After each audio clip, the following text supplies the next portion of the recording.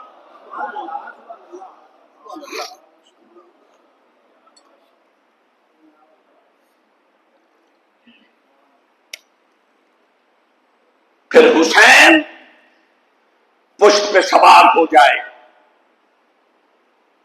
اب ہو یوں کہ مصطفیٰ سجدے سے سر نہ اٹھائیں، پہلے دونوں ہاتھ اٹھائیں، اٹھا کے اپنی پشت سے حسین کو اٹھائیں،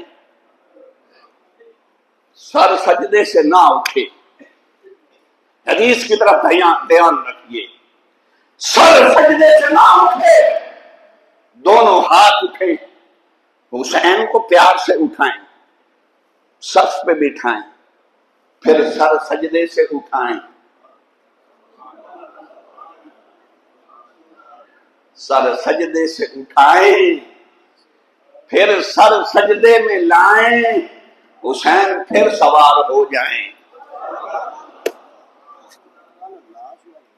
ہاں، پہلی بار سجدے سے حسین کو اتاریں، حضور سجدے سے اٹھائیں، دوسرا سجدہ کریں، حسین پھر پشت پہ سوار۔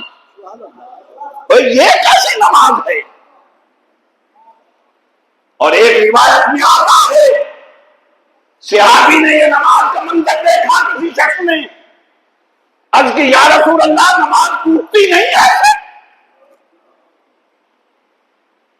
ہاں، ہماری ٹوٹ جائے گی، ہمارا بیٹا ہو، پوتا ہو، نواسا ہو، ایسا کریں گے نماز نہیں رہے گی، پر یہ حسین ہے، حسین جو بھی کرتا رہے نماز نہیں ٹوٹتی۔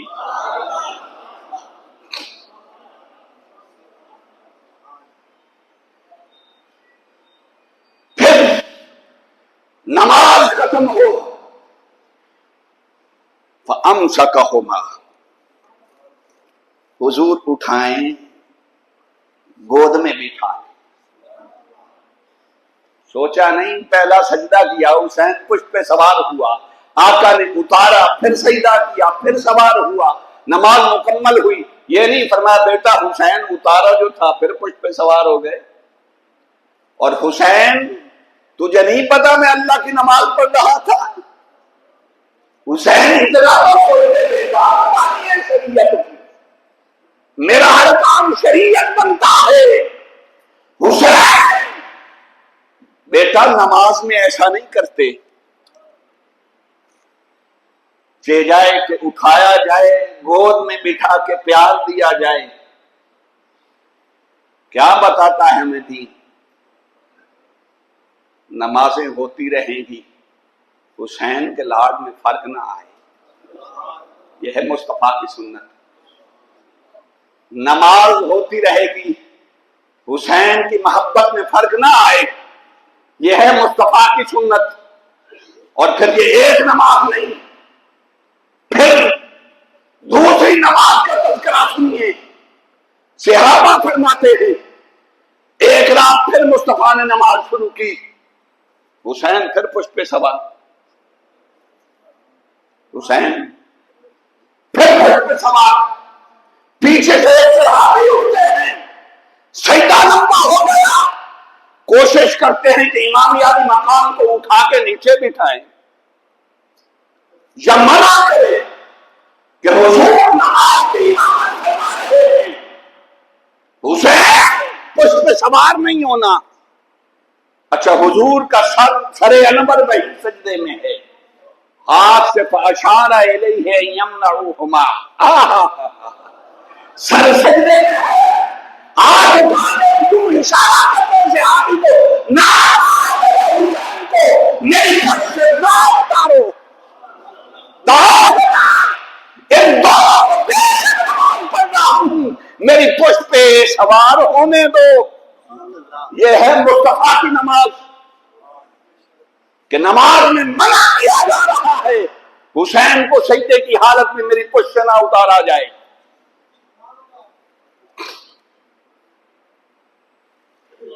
اور پھر ایک روایت میں آتا ہے آقا علیہ الصلوۃ والسلام نماز پڑھا رہے ہیں، آقا حسین پشت پہ سوار ہوتے ہیں، سجدہ اتنا لمبا ہو رہا ہے، صحابہ ہم نے سوچا کہیں سجدے کی حالت میں وہی تو نہیں نازل ہو رہی۔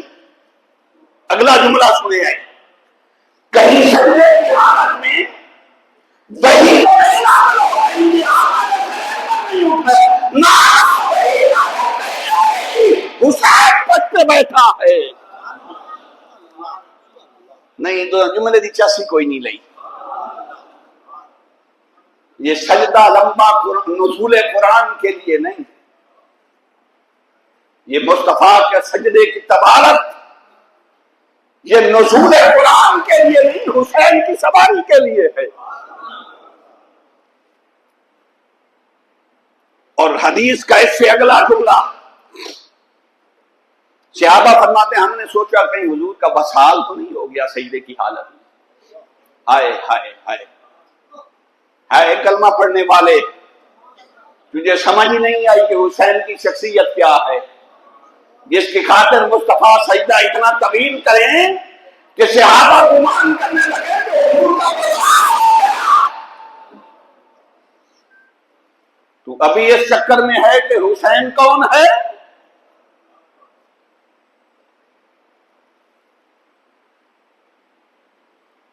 اور پھر یہ تو حسین کی خاطر سجدے ہیں، ایک دن ایسا آتا ہے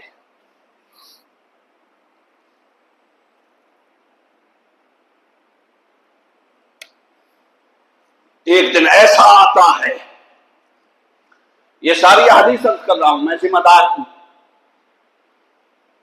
آقا حسین عرض کرتے ہیں نانا جان، یہ میں گھر سے باہر نکلا ہوں، میں نے دیکھا ہے کہ مدینہ کے بچے سواریوں پہ سواری کر کے سوار ہو کے جھولے لے رہے ہیں۔ نانا ہمارے گھر میں کوئی سواری نہیں۔ ہاں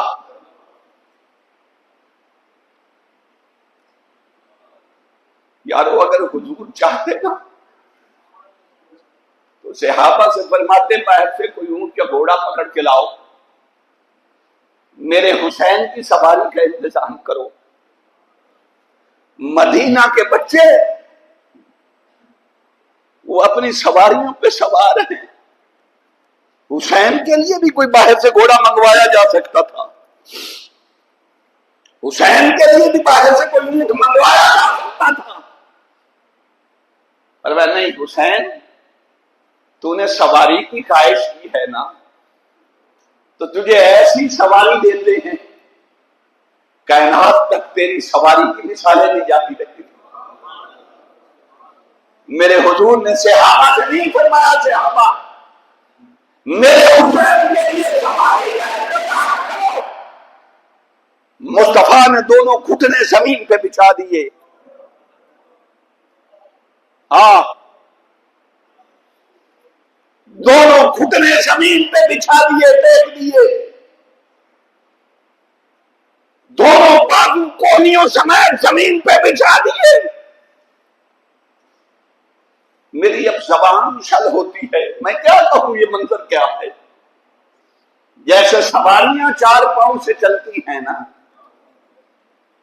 آج حضور نے کاندھوں پہ سواری نہیں دی، حسین تو نے سواری کی خواہش کی ہے، میرے آقا نے اپنے دونوں گھٹنے زمین پر بچھا دیے، دونوں کونیاں زمین پر بچھا کے فرمایا اب سوار ہو۔ حسین سوار ہو جاتا ہے، حضور گھر کے صحن کے چکر لگانے شروع کر دیتے، یہ حسین سواری لے رہا ہے۔ کہتے ہیں نانا جان سواری تو ہو گئی، پر میں نے دیکھا تھا باہر بچوں کے ہاتھوں میں سواریوں کی لگامیں تھی، وہ لگام سے پکڑ کے سواری دے کر رہے تھے، مصطفیٰ یہ بھی قائد پوری کر دیتے ہیں۔ میرے آقا سرخ رنگ کا دھولا منگواتے ہیں، اوے یہ مولا ہے وما ينطق عن الهوى ان هو الا وحی یوحی، جن لوگوں سے رب کا قرآن نکلتا ہے حسین کی خاطر مصطفیٰ نے اپنے دانت مبارک پہ ڈال دیتے ہیں، دونوں طرف سے حسین کو پکڑا کے کہتے ہیں حسین اب جدھر تو کھینچے گا سواری ادھر چلے گی۔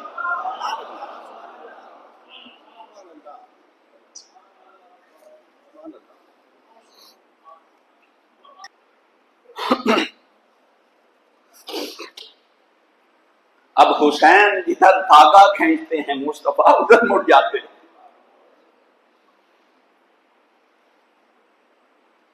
کاش کربلا والوں کو یہ منظر یاد ہوتا کہ جس حسین کی سواری مصطفیٰ خود بنتے تھے، جدھر حسین دھاگا کھینچے مصطفیٰ ادھر اٹھ جائے.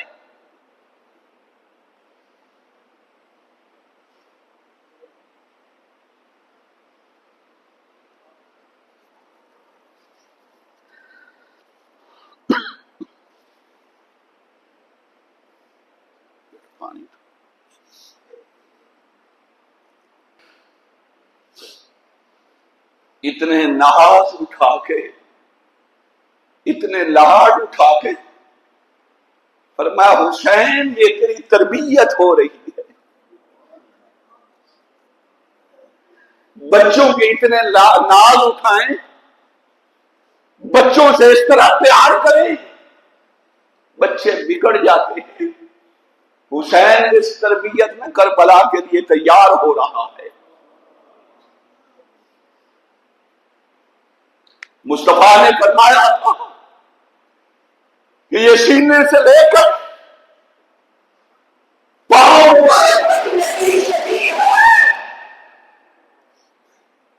شاید یہ فرمایا تھا کہ حسین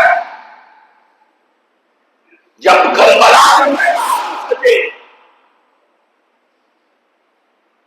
پھر میرے کندھوں کی سواری نہ بھول جانا، پھر میرے بوسے نہ بھول جانا. اور یارو آپ بچوں کو پیار دیتے ہیں، چومتے ہیں، بوسے دیتے ہیں، ٹھیک ہے اولاد بڑی ہر ایک کو پیاری ہوتی ہے، نواسے اور پوتے بہت پیارے ہوتے ہیں. مجھے ایمان سے بتائیے آپ نے بچوں کو، بزرگوں کو چومتے تو دیکھا ہوگا کہ دادا پوتے کے بوسے دے رہا ہے، نانا نواسے کے بوسے دے رہا ہے، باپ کے بوسے دے رہا ہے. آج تک کسی کو بچوں کو سونگتے بھی دیکھا ہے؟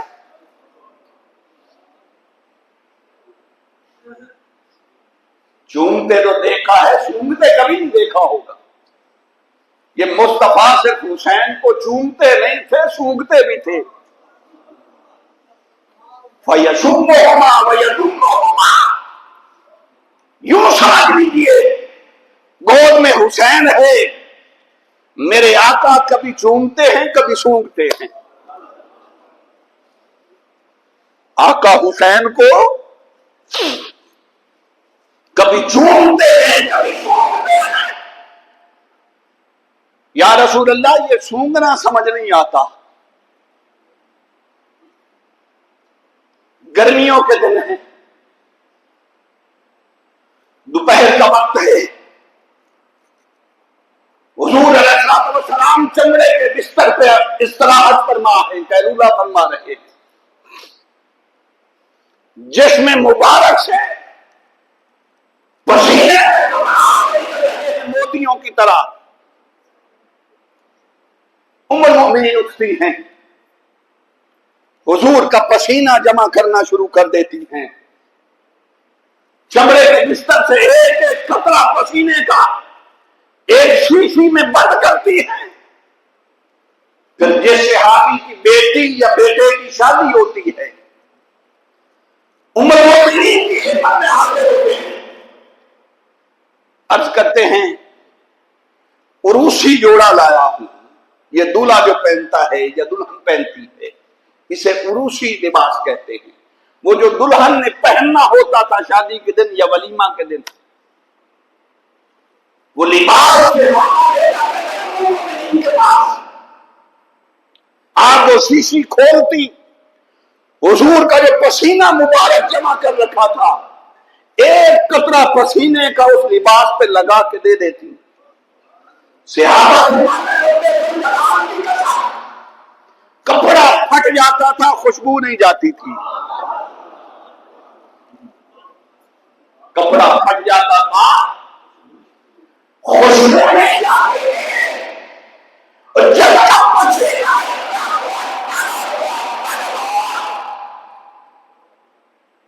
گلاب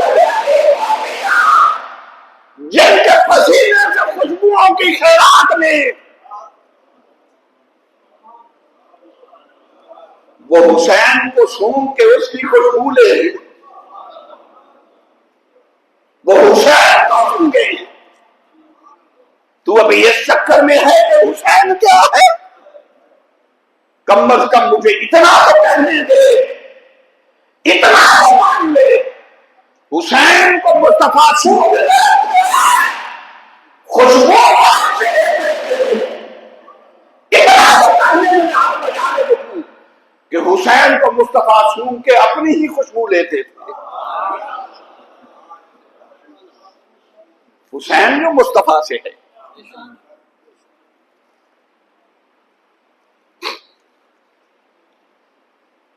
اور آگے فرمایا انا من الحسین،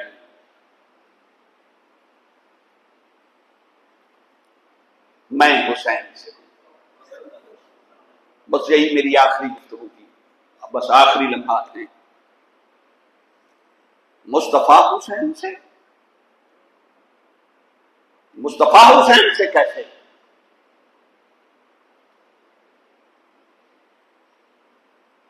ولادت حسین سے لے کر کربلا کے خونی منظر اور شہادت تک حسین مصطفیٰ سے تھے،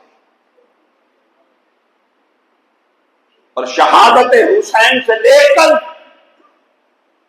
کیا مصطفیٰ حسین سے ہیں۔ اگر ابھی نہیں سمجھ آئی تو یوں کہہ دیتا ہوں، ولادت سے شہادت تک حسین مصطفیٰ سے تھے، اور شہادت سے قیامت تک مصطفیٰ حسین سے ہیں۔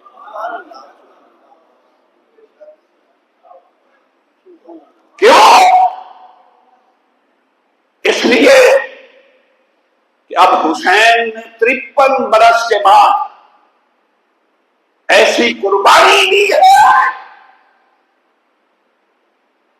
اپنے نانا کا دین زندہ کیا، مصطفیٰ کی سنت زندہ کی، رب کا دین زندہ کیا۔ اور کیسے زندہ کیا؟ یارو اب شہادت کا وقت ہی میں نے صرف 5-4 منٹ لینے ہیں۔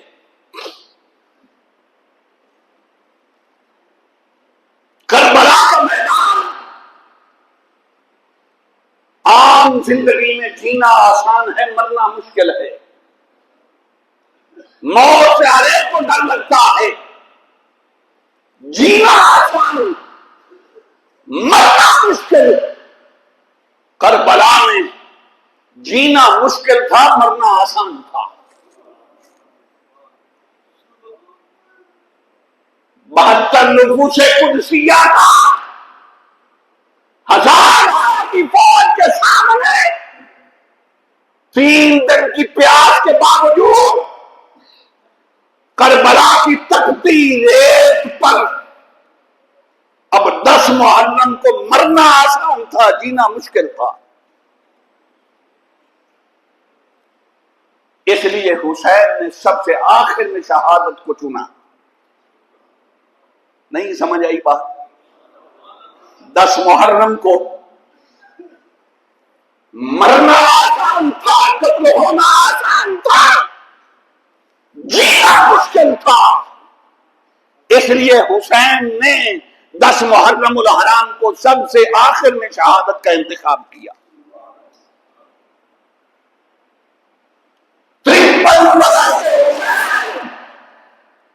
سارا بھوکا پیاسا حسین لاشیں اٹھاتا رہا۔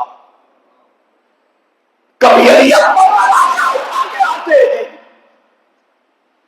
کبھی اٹھا کے آتے ہیں، اور امام سیوطی فرماتے ہیں جب میدان کربلا سجا، امام حسین کی عمر مبارک 53 برس تھی۔ جب حضرت علی اکبر کی شہادت ہوئی، حسین جوان بیٹے کا ٹکڑے ٹکڑے لاشاں اٹھانے گئے۔ سیدہ زینب خیمے سے دیکھ رہی تھی، دیکھا ویر حسین 18 سال کے جوان بیٹے کے کربلا سے ٹکڑے اکٹھے کرنے گیا۔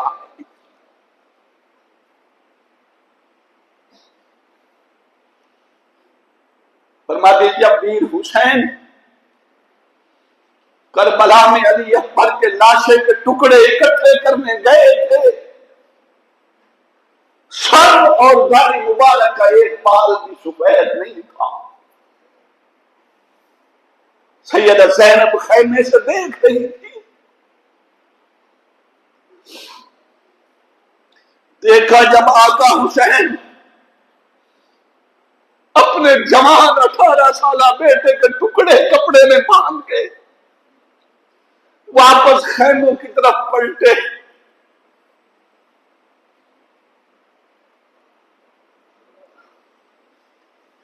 سیدہ زینب یہ منظر دیکھ رہی تھی، فرمایا علی اکبر کی جوانی کی شہادت کے چند لمحوں نے میرے حسین ویر کو بوڑھا کر دیا۔ جب آقا حسین خیموں کی طرف واپس پلٹے تو سیدہ زینب فرماتی ہے جوان بیٹے کا لاشا اٹھانے کے بعد حسین کے سر مبارک اور داڑھی مبارک کا ایک بال بھی سیاہ نہیں بچا تھا، سر اور داڑھی رنج ورم سے سفید ہو گئی۔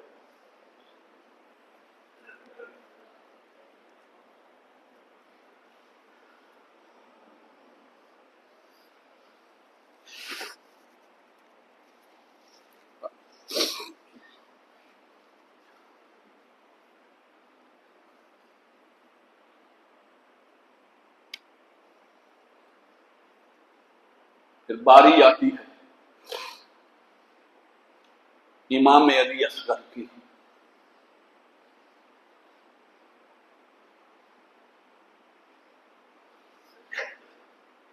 یہ میدان کربلا کا سب سے معصوم شہید ہے جو ابھی اپنے پاؤں پہ کھڑا بھی نہیں ہو سکتا، 6 مہینے عمر ہے، چل نہیں سکتا۔ حسین نے کہا علی اصغر قربانی تو دینی ہے۔ حسین 6 ماہ کے بیٹے کو خود ہاتھوں پہ اٹھا کے میدان کربلا میں لاتے ہیں، چل نہیں سکتا تو کیا ہوا؟ یزیدی لشکر سے تیروں کی بارش ہوتی ہے اور ایک تیر امام علی اصغر کے حلق مبارک میں آ کے لگتا ہے، خون کا فوارہ نکلتا ہے، روح کفا سے منصری سے پرواز کر جاتی ہے۔ یارو سیرت نگار لکھتے ہیں آقا حسین امام علی اصغر کا مقدس خون یوں اپنے چلو میں لے لیتے، امام علی مقام یوں معصوم 6 مہینے کے اصغر کا خون چلو میں لے کے یوں آسمان کی طرف اچھالنا چاہتے ہیں۔ آواز آتی ہے حسین اگر آج علی اصغر کا خون میرے چہرے پہ مل دیا تو قیامت تک بارش برسانا بند کر دوں گا۔ ہاتھ نیچے کر لیتے ہیں، زمین پر اندھیرنا چاہتے ہیں۔ آواز آتی حسین اگر علی اصغر کا خون تو نے میرے چہرے پہ مل دیا تو قیامت تک سبزہ اگانا چھوڑ دوں گی۔ لوگوں میرے پاس لفظ نہیں، کیوں امام علی مقام کا یہ معصوم شہزادہ امام حسین کے ہاتھوں پہ تڑپتا ہے۔ جب تک حضرت علی اصغر کی روح کفا سے منصری سے پرواز نہیں کر جاتی آقا حسین سے کربلا کی ریت پہ نہیں رکھتے۔ کیوں نہیں رکھتے؟ سیرت نگار لکھتے ہیں آقا حسین نے فرمایا ایک وقت تھا اسماعیل اپنے بچپن میں زمین پر پیاسے حضرت ہاجرہ نے لٹائے، پاؤں کی ایڑی ماری، پتھر سے چشمہ ابل آیا۔ فرمایا علی اصغر یہ پیاسوں کا امتحان ہے، اگر میں نے تجھے تڑپتے ہوئے زمین پہ لٹا دیا اور تیری پاؤں کی ایڑی اگر کربلا کی زمین پہ لگ گئی تو کربلا کی زمین سے چشمے ابل کریں گے، پھر حسین پیاسا رب کی بارگاہ میں نہیں جا سکے گا۔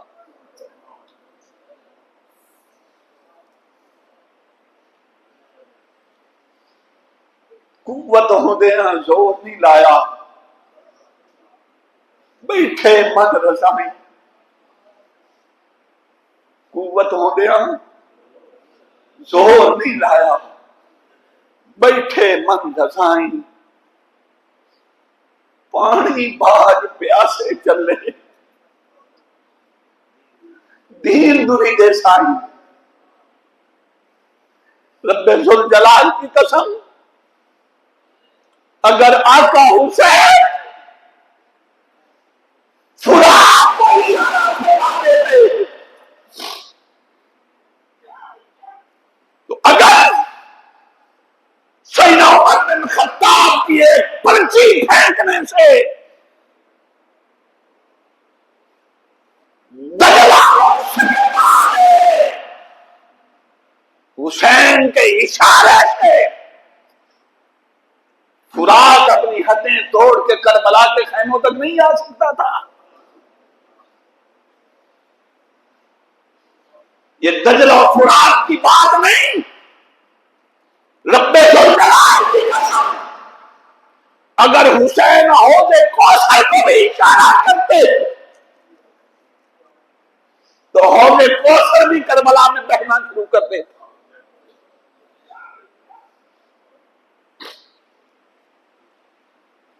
مگر یہ امتحان تھا اور اس امتحان میں حسین نے کامیاب ہونا تھا۔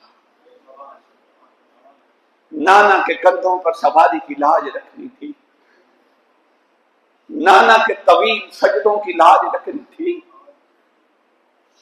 حیدر کرار کے خون کی لاج رکھنی تھی، زہرا پاک کے دودھ کی لاج رکھنی تھی،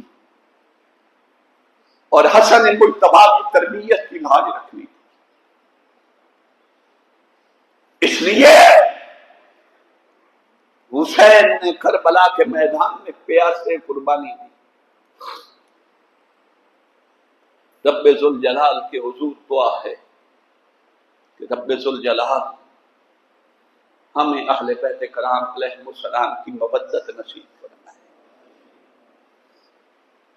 ایک ہی جملہ ہے، میں نے گفتگو ختم کر دی ہے، یاد رکھو، یہ میں نہیں کہہ رہا، یہ بزرگ فرماتے ہیں، جس آنکھ سے ذکر حسین سن کے آنسو نہ نکلے،